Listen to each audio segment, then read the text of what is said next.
बाळ आता करुणा घन विझणाऱ्या या मना ही रीती झोळणी हलते काळीज घराचे ही रीती झोळणी हलते काळीज घराचे मी वनवन वाटा धुंडते तू रस्ता सांगना मी वनवन वाटा धुंडते तू रस्ता सांगना जन्माला आमच्या काजळी दुःखाच्या वेदना किंवा मला आता नीट आठवणार नाही पण यांची कविता आहे मला आवडते जास्त विठ्ठल वाघांची त्यातल्या काय ओळी आठवत हा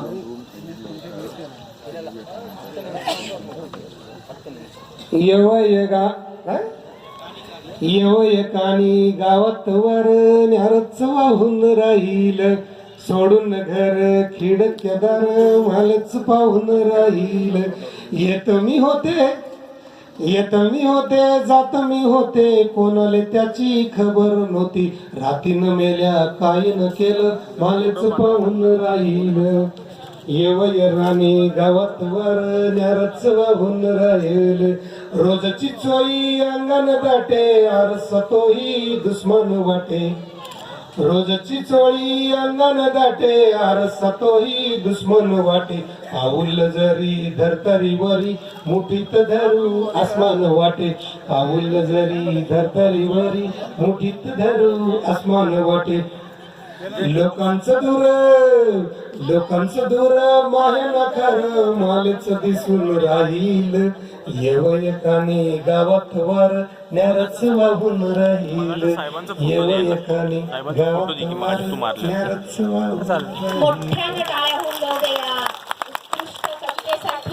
देशातला शेतकरी पुढे गेला. धन्यवाद.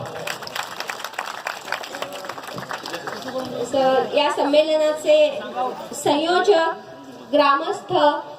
उपस्थित रसिक श्रोते या सर्वांच्या वतीनं मी तुमच्या पुढच्या वाटचालीसाठी विशेषतः तुमच्या सह्याद्री देवराई प्रकल्पासाठी खूप खूप शुभेच्छा देते.